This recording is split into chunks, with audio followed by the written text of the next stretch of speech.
समकक्ष ही थी। भगवान नारायण जी ने जो साहित्य निर्माण किया, स्थायी सती की स्थापना की थी, उसको पूरा आत्मसात करने वाली ऐसी मानव देहधारी विभूति दुर्लभ ही होगी। तो एक विलक्षण बुद्धिमत्ता, प्रकृति की देन, प्रकृति स्वयं ऐसे महान विभूतियों को भेजती है और अपना ही कार्य कराती है। उनके यश और कीर्ति के विषय में वर्णन करना ये वाणी असमर्थ है।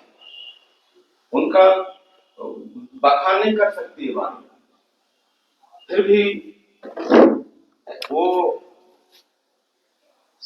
ज्ञान प्रधान अवस्था में रहना चाहते हैं। दो प्रकार की अवस्थाएं रहती हैं, व्यवस्था प्रधान अवस्था और ज्ञान प्रधान अवस्था।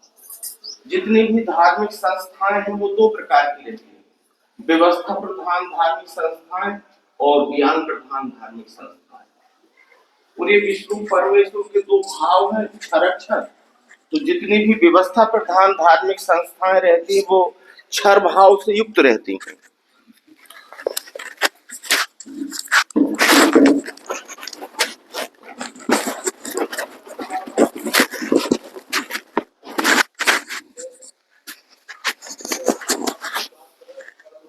और ज्ञान प्रधान संस्था ये अक्षर भाव से युक्त है। ये विश्वरूप ईश्वर स्वयं अपने विशेष तेजांश से मानव देह में आकर, और ये ज्ञान प्रधान संस्था उन्होंने संस्थापित की। ये सतयुग की संस्था है, स्थायी सतयुग की संस्था है। ये पृथ्वी मात्र में केवल एक ही, ये सर्वजन हिताय सर्वजन सुखाय इस तरह के सार्वभौमिक सिद्धांत का पोषण करने के लिए इस संस्था का निर्माण भगवान ने स्वयं अपने हाथ से किया। और अवतार श्रृंखला इस कार्य करने के लिए इस धराधाम पर एक चतुर्युग में 10 अवतार आया करते। मत्स्य कस्य वाराह नरसिंह वामन परशुराम राम कृष्ण बुद्ध कल की, ये 10 अवतार इस धराधाम पर आते हैं, ये ज्ञान प्रधान व्यवस्था का संचालन करने के लिए। परंतु उन 10 अवतारों में भी नमो बुद्धि अवतार नारायण भगवान श्री मानंद चैतन्य जी की विशेषता कि उन्होंने स्थायी सतयुग की स्थापना के लिए एक पाठ्यक्रम, एक कोर्स, एक ऐसा साहित्य निर्माण किया कि जिसमें अब ये संस्था कभी समाप्त होने वाली नहीं। आगामी 10वें अवतार कलयुग के आने तक ये संस्था निर्बाध गति से चलती ही रहेगी। और इस संस्था के जो भी संचालक महोदय हैं वो महापुरुष हैं, वो तपस्वी हैं, इस कार्य को वो बढ़ा रहे। सभी संचालकों ने अपना तन मन धन समर्पित करके सर्दी गर्मी वर्षा सहते हुए इस ज्ञान के प्रचार प्रसार में लगे हुए। ये ज्ञान प्रधान संस्था है। तो इस तरह का जो पाठ्यक्रम और कोर्स उन्होंने तैयार किया, सर्वांग योग से लेकर के नर्मदा लहरी तक और अन्य जो धर्म ग्रंथ हैं, दिव्य दृष्टि, गीतोपनिषद, चमत्कार निर्णय, नर नारायण, वैदिक भागवत आदि धर्म ग्रंथों का निर्माण किया, वो ईश्वर और धर्म दोनों की जागृति देने के लिए। तो सर्वांग योग का लक्ष्य विश्व ही परमात्मा है, ये लक्ष्य बोध कराना। सबसे पहले ईश्वर में विस्मृति होती, तो ये विश्व ही विश्व परमात्मा है।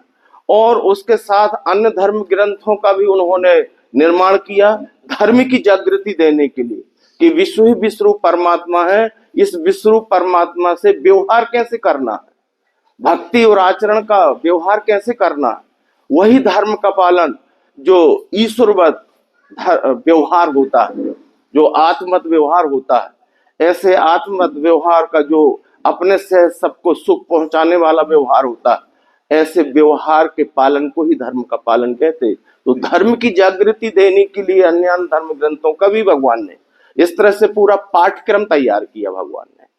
और इस तरह ये है 9वें अवतार की विशेषता।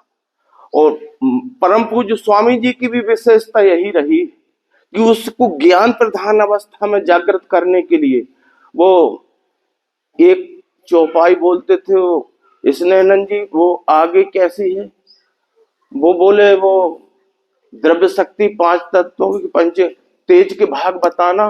तो अब हम वहां से शुरू करते थे, अंतःकरण मन बुद्धि, बुद्धि आ रही, और फिर दूसरा बयान समा उदान। ये एक ने सत्य से बता दिया, वो बुद्धि उदान चक्षु पाद रूप। तो हमें शिक्षा मिली, जागृति।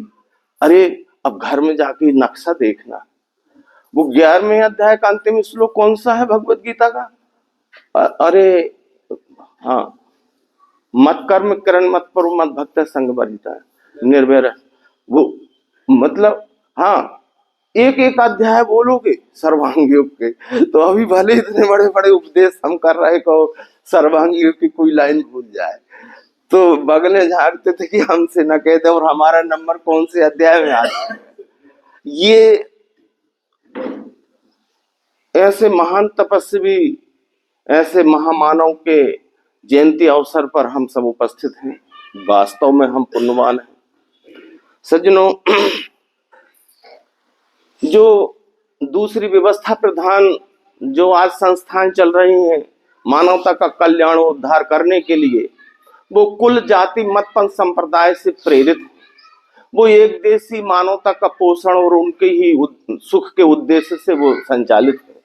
ये जब मत पंथ संप्रदाय मानवता के विभाजन के गठ बन जाते, यही धर्म की लानी, तो इन संपूर्ण मत पंथ संप्रदायों के लोगों को भी एकात्मता और प्रेम में जोड़ने के लिए विज्ञानशाला की स्थापना हुई।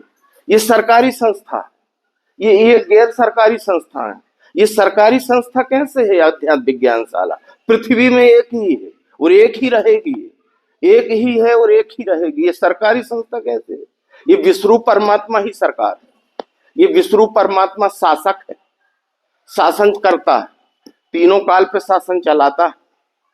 कठोपनिषद कहती अंगुष्ठ मात्र है पुरुषो ज्योतिर्वा धूम का ईशानो भूत भव्य सा एवाद सा उस्वा।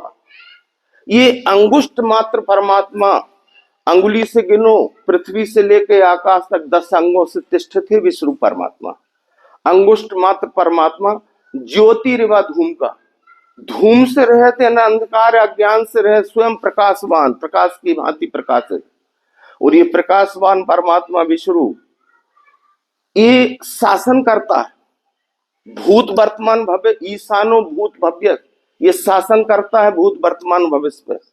और सा एव अद्य, यही विश्वरूप आज, और सा उ स्वा, यही कल भी रहेगा। पुरुषे वेदम सर्वम यत भूचम यत भव्यम उतमृतत्व शेषानु यदन्य नाति रोहति। ये पुरुष एव इदम सर्वम, यह सब, यह पूर्ण पुरुष विश्वरूप परमात्मा ही है। भूत वर्तमान और भविष्य पे शासन करने वाला, और ये सारी सृष्टि के रूप में जो कुछ दिखाई दे रहा है, अन्य के रूप में जो वृद्धिंगत होते दिखाई दे रहा है, यह अन्य अतिरोहति, ये सब विश्वरूप परमात्मा ही, यही शासक। इसी विश्वरूप परमात्मा ने ये संस्था खोली। ये अक्षर भाव प्रधान है, तो ये क्षर भाव प्रधान है, ये व्यष्टि भाव का पोषण करने वाली। इसमें बाह्य आडंबर आदि सब कुछ रहता है, परंतु इसका भी एक समय रहता है। और इसके पोषण के लिए अब जब ये क्षर अक्षर का संयुक्त स्वरूप विश्व ही परमात्मा है, तो इसी विश्वरूप परमात्मा में भी तो अच्छा ही बुरा होता है। तो इसके दोनों भावों के आधार से अच्छा बुरा रहता है। तो अक्षर भाव सत की ओर ले जाता है और क्षर भाव ये असत की ओर ले जाता है। ये दोनों भाव इसी प्रकृति, इसी विश्वरूप परमात्मा के ही स्वभाव में है। तो ये सब विश्वरूप परमात्मा का ही ये सब चल रहा है। अब भैया जी ने जो विषय दिया था कि अभी ईश्वर की विस्मृति हुई, तो आदरणीय पीताम्बर जी ने विश्व ही विश्वरूप परमात्मा विलक्षण ऐसे उदाहरण प्रमाण दे करके उन्होंने हमें ये विश्व ही विश्वरूप परमात्मा है हमारे निज मूल स्वरूप का लक्ष्य बोध कराया। अब इस विश्वरूप परमात्मा की सेवा करना है, अकर्म रूप से दिखे विश्व में वो सदैव ही। तो भगवान श्री कृष्ण जी ने भगवत गीता के 4थे अध्याय में इसको बहुत प्रमुखता से लिया। ये अकर्म क्या है? ये पराभक्ति का ही स्वरूप है। वो पराभक्ति क्या है? निर्मल व्यवहार को कहते, आत्मक व्यवहार को। तो अकर्ता भाव से, निष्काम भाव से, फलासा भाव को छोड़ करके इस दिखने वाले प्राणी मात्र से, पदार्थ मात्र से, वस्तु मात्र से जो यथाउचित शुद्ध व्यवहार होता है वो अकर्म कहलाता है। भगवत गीता के 4थे अध्याय में भगवान श्री कृष्ण जी ने अपने जन्म और कर्म का रहस्य उद्घाटन करते हुए 9वें श्लोक में कहा, जन्म कर्म च में दिव्यमेवं यो वेत्ति तत्वतः त्यक्त्वा देहं पुनर्जन्म नैति मामेति सो अर्जुन। मेरे जन्म और कर्म के रहस्य को जो तत्वतः यानी यथार्थ जान लेता है वो जन्म मृत्यु से छूट जाता है। अभी जन्म मृत्यु से छूटने की एक विलक्षण युक्ति पितामह जी ने रखी थी, बताई थी। ये भाव है ये। तो जब हम हैं ही तो कहाँ की मृत्यु, तो सदैव रहने। आगे वो कहते, उनके जन्म का कारण ऊपर के 2 श्लोकों में उन्होंने रखा, आती है जब ही गिलानी भारत निज धर्म में। अब ये निज धर्म क्या? उसी ईश्वर का स्वभाव तो निज धर्म है, तो वो तो उससे अखंड है। और उसको जब भूल जाते हैं लोग, तो ये विश्वरूप परमात्मा का, अक्षर ईश्वर का जो स्वभाव धर्म है वो त्रिगुणात्मक है। और 3 गुण ही चतुर्विध स्वरूप में कार्य करते दिखाई देते हैं। चातुर्वर्ण्य मया सृष्टम गुण कर्म विभाग सा तस् कर्तारम अपि माम विद्य कर्तारम अव्ययम्। ये 4 वर्ण मेरी सृष्टि के अर्जुन। तो ये 3 गुण ही चतुर्विध स्वरूप से स्वभाव के रूप में प्राणी मात्र में और मानव मात्र में कार्य करते हुए दिखाई देते हैं। ये है हमारा गुण स्वभाव ही हमारा निज धर्म है। तो गुण स्वभाव को ही धर्म कहते। इस धर्म में जब गिलानी आती, यानी इसकी जब विस्मृति हो जाती, तब मैं आता हूं इसी स्थायी धर्म की स्थापना करने के लिए कि मानव मात्र में यही चातुर्वर्ण की जागृति, यही सार्वभौमिक धर्म है मानव मात्र का। और इसकी जागृति देने के लिए मैं आके दिव्य यानी वही दिव्य चक्षु योग आविष्कार करके और लोगों को इस विश्वरूप ईश्वर की जागृति दे करके स्वकर्म में आरूढ़ कराता हूं। ये आने का कारण। और फिर कर्म, तो अगला श्लोक जो 10वें नंबर का श्लोक है, इसमें सतयुगी अवधारणा की अकर्म रूप से सेवा कैसे करना। बीत राग भय क्रोधा मन माया मामुपासता बहवो ज्ञान तपसा पूता मन भाव मांगता। मिटे काम भय क्रोध अर्थात निर्मल अंतःकरण से, अनासक्त भाव से, निर्मल अकर्ता भाव से, निर्मल अंतःकरण से, अनन्य भाव से जो मेरी विश्व की सेवा करता है।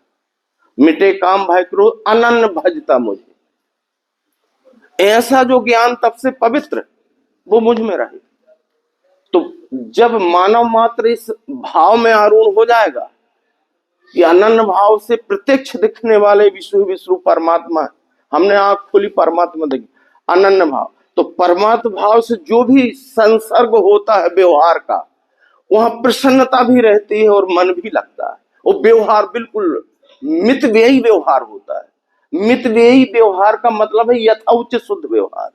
यानी अब उदाहरण के लिए कि 1 गिलास पानी पीना है तो हम 1 लोटा नहीं फेंक सकते, अब उतना है। वो स्वामी जी कहते भैया आधे गिलास लाना, जितना पीना होता है, फेंकना नहीं है। ये मतलब यथाउचित व्यवहार। ये सिद्धांत एक श्लोक में उन्होंने सतयुगी अवधारणा का पक्ष रखा। अब लेकिन उसी समय भगवान कृष्ण जी के समय में भी अन्य धर्मावलंबी लोग प्रकट हो चुके थे, मतपंथ संप्रदाय प्रकट हो चुके थे, विचार मत संप्रदाय चालू हो चुके थे उनके समय ही। तो विश्वरूप को छोड़कर विश्वेतर ईश्वर की और वर्णेतर धर्म की यानी गुण स्वभाव को छोड़ करके धर्म की अवधारणा उस समय प्रारंभ चल ही रही थी। उस विषय को लेकर के उन्होंने अगला श्लोक रखा, ये यथा माम प्रपद्यन्ते तांस तथे भजामः मम वर्तमानु वर्तन्ते मनुष्य पार्थ सर्वथा। कि जो भजे मुझको, जैसे मैंने तो अपना बता दिया 10वें श्लोक में कि अनन्य भाव से अनासक्त भाव से इस विश्व रूप की जो सेवा करता है वो मुझ में रहता है, मेरा भक्त है। फिर अब जे की मर्जी जैसा करे, क्योंकि अब ऐसा भी कर रहा है उस समय लोग, तो जो भजे मुझको जैसे वैसे मैं भजता उन्हें। क्योंकि जब मनुष्य का हर क्षण हर पल का जो कर्म का व्यवहार होता है उसका तत्क्षण फल बनता है, और फल का भोग उसी व्यक्ति को भोगना पड़ता है जो करता है, वो फल ईश्वर के अधीन रहता है। तो अपने अपने कर्म का हमने अपना बता दिया कल्याण का, अब आपकी मर्जी जैसा करना हो, तो जो मुझे जैसा कर ऐसा करोगे तो ऐसा का फल मिलेगा दुख रूप, और ऐसा अनन्य भाव से करोगे तो सुख रूप फल मिलेगा, क्योंकि फल तो ईश्वर देता है। ये और उस भाव को लेकर के कि जो मत पंथ विचारधारा जो चल रही थी, उस भाव को लेकर के बात अपनी और भी प्रकट करते अगले श्लोक में। कांक्षन्ता कर्मणाम सिद्धि में जनती है देवता क्षिप्रम ही मान से लोग सिद्धि कर्म जा। ये फल की इच्छा धारे देवों को पूजते फिरे, ये उपासना उस समय चल रही थी कृष्ण जी के समय। कृष्ण जी ने अपनी उपासना का स्वरूप जो सतयुगी उपासना का स्वरूप है वो 10वें श्लोक में रखा, पर उस समय जो इस तरह से विश्व को छोड़ करके और इस तरह से भेदभाव युक्त जो उपासना चल रही थी उसको लेकर के ओपन कर दिया मैंने। फल की इच्छा धारे वो देवों को पूजते फिरे, तत्काल कर्म की सिद्धि मनुष्य लोक में मिले। फिर अपना सतयुगी सिद्धांत फिर रखते, चातुर्वर्ण्यम मया सिस्टम गुण कर्म विभाग सा तस् कर्तारम अभिमम विद्ध कर्तारम अव्यम। अब फिर सतयुगी अवधारणा का पक्ष लेके कृष्ण जी आगे बढ़े। ये 4 वर्ण मेरी सृष्टि के अर्जुन, पर गुण और कर्म से आज कबड्डी खेल रहे हैं बड़े बड़े तथाकथित विद्वान। कोई कहते हैं सब जात पात छोड़ के एक हो जाओ, कोई कहते नहीं जो भगवान ने बनाई है जात पात जो कभी अलग नहीं हो सके। अरे ये अध्यात्म विज्ञान शाला में हम उनका चरण स्पर्श करते हुए, उन महापुरुषों का चरण स्पर्श करते हुए आग्रह करते हैं कि वो यहाँ परम पूज्य स्वामी जी से इस विषय में समझ ले तो ये समस्या ही हल हो जाएगी। ये भगवान ने 4 वर्ण का संदर्भ रखा कि ये गुण स्वभाव चतुर्विध स्वरूप से यही सार्वभौमिक धर्म है, इसी गुण स्वभाव के द्वारा इस विश्वरूप के अनन्य भाव से सेवा करना है। अब अगले श्लोक में उन्होंने इस संदर्भ को जोड़ा कि नामाम कर्माणि लिप्पन्ति नामे कर्म फल स्पृहा इति माम यो अभिजानाति कर्म भिन्न सबद्धति। जो मुझे कर्म नहीं बांधे, कौन कर्म? वही फला स्वभाव के कर्म जो अभी चल रहे वर्तमान समय में, जो फला स्वभाव के कर्म जो अभी चल रहे, मुझे कर्म नहीं बांधे न कर्म फल वासना, और जो फलासा भाव से युक्त कर्म है, ऐसा करोगे तो ऐसा सुख मिल जाएगा, ये करो तो ये सुख मिल, ये फलासा भाव वाले कृष्ण जी को माने नहीं। कृष्ण जी ने खंडन किया है इनका, पर सात्विक भाव रख के खंडन ऐसा नहीं किया कि लड़ाई झगड़ा कर ली हो। उनने कहा इन कर्मों से भी द्वेष नहीं करना, ना दोष्ट कुशलम कर्म कुशले नानुसजते त्यागी सत्य समाविष्टु मेधावी चन संशय। ये अकुशल कर्म है, इनसे द्वेष नहीं करना है, और अपने अनन्य भाव के कुशल कर्म में, वर्ण कर्म में, गुण कर्म में अभिमान नहीं रखना है, अकर्ता भाव से करना। तो मुझे कर्म नहीं बांधे न कर्म फल वासना, ऐसा जो मुझको जाने तो करे भी कर्म। कौन कर्म? अकर्म, वर्ण कर्म, गुण कर्म, मुक्त वो मुक्त हो जाता है। अब कर्म का रहस्य उद्घाटन करते हुए कृष्ण जी आगे बताते किम कर्मेति कवयो अपि यत्र मोहिता तत्ते कर्म प्रवक्ष्यामि यज्ञात्वा मोक्ष से अशुभात। कर्म क्या अकर्म क्या फंसे पंडित भी यह वही भेद बताता हूं छोटे अशुभ ज्ञान से। ये बड़े बड़े विद्वान कर्म का रहस्य नहीं जानते। कर्म तो करना, पर कौन से कर्म? भक्ति तो करना, पर कौन सी भक्ति? सब कुछ तो करना है, भक्ति के साधनों के जितने भी नाम है, पर कैसे, तरीका क्या है, उस किस पद्धति से, उसका स्वरूप क्या है, ये कुछ भी पता नहीं। इसमें वही तो विभाग भाव हो जाए, क्षर भाव मूलक और अक्षर भाव मूलक। तो कर्म का रहस्य बताते हुए मैं बताता हूं कर्म का रहस्य, बड़े बड़े उसको नहीं जानते। तो अशुभ ज्ञान से छूट जाएगा, एक मुद्दे की बात रख दी कृष्ण जी ने। तो अशुभ ज्ञान का सापेक्ष शुभ ज्ञान होता है, तो वो शुभ ज्ञान में तू आ जाएगा, अशुभ ज्ञान से छूट। और जो फलासा भाव के कर्म वो अशुभ है, अकुशल कर्म है, और जो शुभ कर्म है वो वर्ण कर्म को, अकर्म को कहते हैं, कुशल कर्म को कहते हैं। तो वो दृष्टिकोण भगवान ने रखा है कि छूटे अशुभ ज्ञान से। अब कर्मणो ही अपनी बोधव्यम बोधव्यम च विकर्मण अकर्मण च बोधव्यम गहना कर्मणो गति। देखना चाहिए। अब कृष्ण जी ने यहाँ अपना अभिमत दे दिया। कृष्ण जी क्या कहते हैं? देखना चाहिए कर्म। ये कर्म क्या है? ये श्रुति प्रणीत कर्म फला स्वभाव, यज्ञ दान तप, जो द्रव्य यज्ञ आदि जो आज क्रियाएं हो रही, यदि यज्ञ दान तप, इनके दो स्वरूप।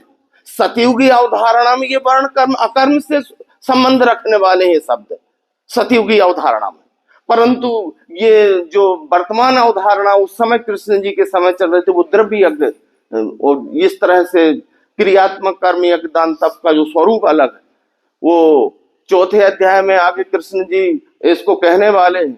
श्रेयान द्रव्य मयाद ज्ञान यज्ञ परम तप सर्वम कर्म अग्नि पार्थ ज्ञान परिसमाप्त थे। द्रव्य के यज्ञ से जो श्रेष्ठ ज्ञान यज्ञ है, अंत में सब कर्मों को लय ज्ञान यज्ञ में, ये आगे रखने वाले। तो देखना चाहिए कर्म। देखने को कहा है, अपनाने की बात नहीं है और त्यागने की भी बात नहीं। त्यागने की भी कह रहे कि इनको छोड़ना नहीं। यज्ञ दान तपना त्याग करता रहे, मुमुक्षु का चित्त शुद्ध करने। देखने की बात है, देखना चाहिए कर्म और जानना है विकर्म को। विकर्म को निरा कोरा जानना, उसको देखना भी नहीं। अब विकर्म क्या है? ये सटकर्म ऋषि मुनि प्रणीत सत्कर्म, ये विकर्म है, उसको देख कोरा निरा जानना। और अकर्म ध्यान में लेना कर्म की गति गुण है। ये अकर्म गुण कर्म को कहते हैं, निर्मल कर्म को कहते हैं। तो स्वभाव गुण से सेवा होती है अनन्य भाव से।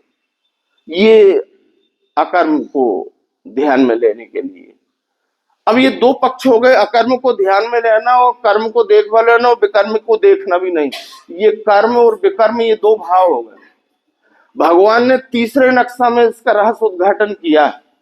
ये नक्शा नंबर 3 में शाखा नंबर 2 से लेकर 4 तक कर्म और विकर्म का स्वरूप वर्णन किया है और शाखा नंबर 1 में अकर्म का स्वरूप वर्णन किया है। तो इस तरह से ये अकर्म शाखा नंबर 1 और कर्म और विकर्म शाखा नंबर 2, 3 और 4, ये 3 और 4 विकर्म के रूप में है और शाखा नंबर 2 कर्म के रूप में, ये दो भाव।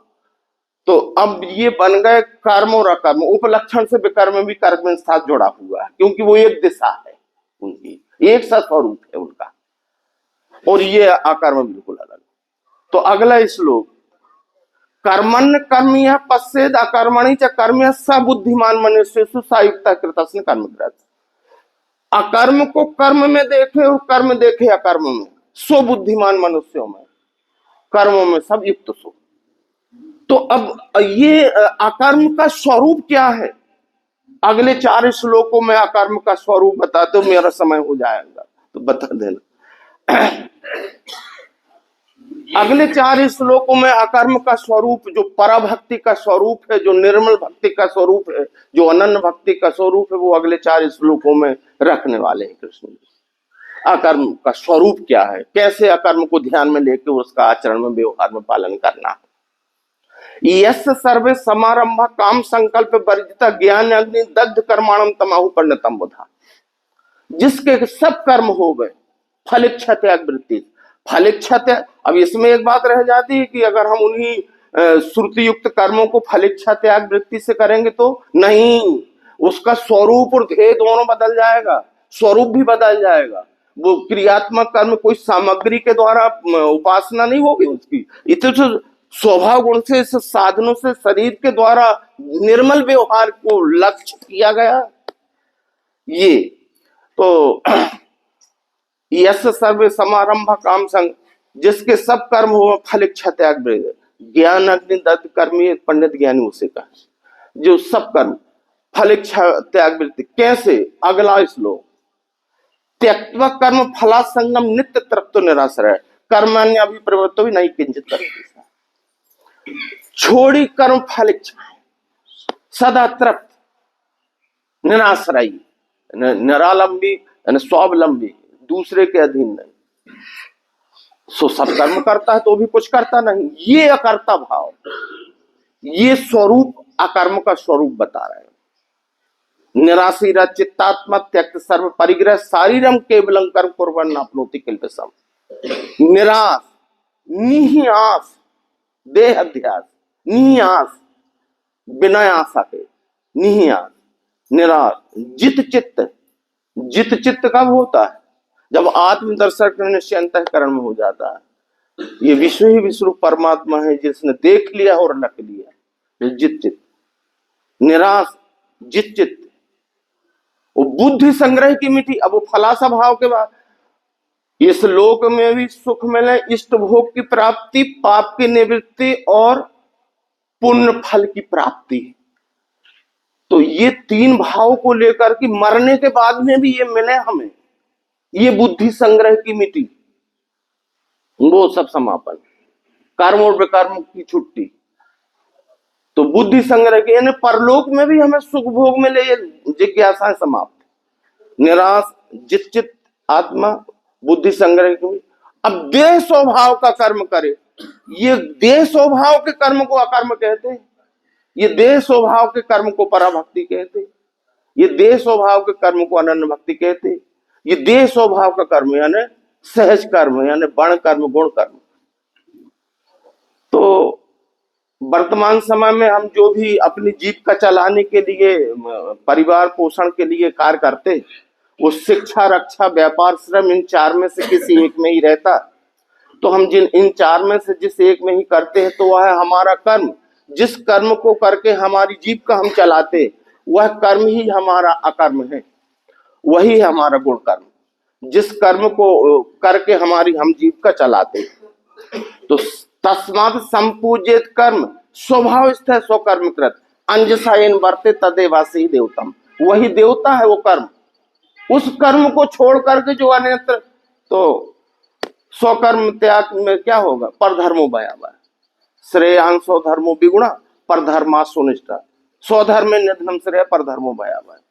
अपने उस कर्म को छोड़ करके जो अन्यत्र दूसरी जगह और अन्यत्र मिलने से अधिक लाभ गिनने लगे और चले गए अपने कर्म को छोड़ करके, तो बस दुर्गति संभावित हो जाते हैं और दुख रूप फल बनना चालू हो जाता है। और ये सब छोड़ के निष्काम भाव से इस तरह से सहज कर्म में हम आरूढ़ रहे आए, तो फिर हमारा कल्याण कोई रोक नहीं सकता। यानी अचल सुख शांति जो जीव चाहता है, यह द्रक्षा लाभ संतुष्टो द्वंद्वातीतो विमर्श समय सिद्धाव सिद्धाव चक्रवापी न निबद्धते। प्रसन्न जो मिले उसमें जलापा, द्वंद्व है गया, मत्सर यानी जलापा, ये घृणा जलापा आदि जो दोष रहते ये सब चला गया। प्रसन्न जो मिले उसमें जलापा तो नहीं। और सिद्धि असिद्धि में सब, हम कृषि कार्य करते हैं, कभी हमारे पुरुषार्थ का फल मिलता है, कभी नहीं भी मिलता है। कीट पतंगे लग गई, इल्ली लग गई, ओरे गिर गए, पानी अधिक गिर गया, सड़ गया, कुछ हो गया। तो सिद्धि असिद्धि में सम रहना कि प्रकृति का कार्य है, क्योंकि आत्मभाव से प्रसन्नता रहती है कि ईश्वर की इच्छा से हुआ है, तो ये ईश्वर का कार्य है। तो और अज्ञानी उसमें रोता बिलखता है, सुसाइड करने भागता है, कहीं कुछ करता है। और विज्ञानी जो आत्मभाव से कि प्रकृति का कार्य है, प्रकृति के कार्य को देखकर प्रसन्न, तो प्रकृति उसका पोषण तो करती ही, कोई कहीं कुछ कमी नहीं रहती है। थोड़ा सा अभाव जरूर उस समय दिखता है पर पूर्ति होती रहती। तो सिद्धि असिद्धि में सम। ये अगला एक श्लोक और, गत संगत मुक्त ज्ञानावस्थ चेता यज्ञ करता कर्म समक्रम प्रिबलीते। यज्ञ हेतु करे कर्म, संग दोष मिटा। ये कोई संग नहीं अब काम करने वाला, जो वर्तमान माहौल है वो इसमें फंसने वाले नहीं।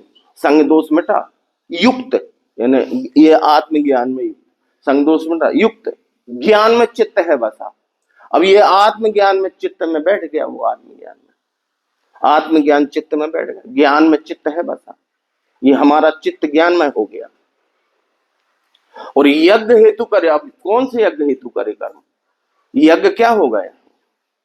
आलभ्य यज्ञ है क्षत्रिय, खाद्यतः वैश्य स्मृता, परिचर्य यज्ञ शूद्र ज्ञान यज्ञ दो जातिया। ये यज्ञ हेतु करे कर्म। ये विश्व ही विश्वरूप परमात्मा है। ये विश्वरूप परमात्मा के निमित्त जो अनन्य भाव से अकर्म रूप से जो व्यवहार होता है, निर्मल व्यवहार, उसको यज्ञ कर्म कहते हैं। यज्ञ हेतु करें कर्म, वे सब ब्रह्म ब्रह्मांड ब्रह्म हविर ब्रह्मंगनो ब्रह्मणाहुतम ब्रह्म तेन गंधम ब्रह्मण गंध, कर्ता ब्रह्म क्रिया, ये परमात्मा भाव से और उसका फल ब्रह्म। तो ये अचल सुख शांति का फल। तो ये कर्म में कौशल हो, ये बुद्धि युक्त, ये संस्था बुद्धि युक्त संस्था है, बुद्धि को पोषण करने, बुद्धि। और ये जो वर्तमान संस्थाएं जो धर्म का प्रचार प्रसार कर रही मानवता को उद्धार के लिए, वो मन प्रधान है। तो मन आत्मा का बैरी रहता है और बुद्धि आत्मा का मित्र रहती है, और बुद्धि ही मनुष्य को आगे ले जाती है। तो मन प्रधान अवस्था से बुद्धि प्रधान अवस्था में कन्वर्ट करने के लिए कृष्ण जी ने दूसरे अध्याय में जो विचार, समय हो गया। हाँ, तो इस तरह से बुद्धि युक्त तो जहाती हुए शुक्र दुष्कृते तस्मात् योगाज्ञस्य योगा कर्म सुकौशलम। बुद्धि युक्त, यहाँ छोटे फल से पाप पुण्य के, इसी से योग ये धारे कर्म कौशल योग। तो ये आत्म योग ज्ञान दृष्टि से कि विश्व ही परमात्मा है, तो स्वभाव गुण से इस विश्व रूप की सेवा या कर्म ही, पराभक्ति ही, अनन्य भक्ति ही, ये धर्म का पालन। इतना कह के मैं अपनी बात समाप्त कर, नर्मदे।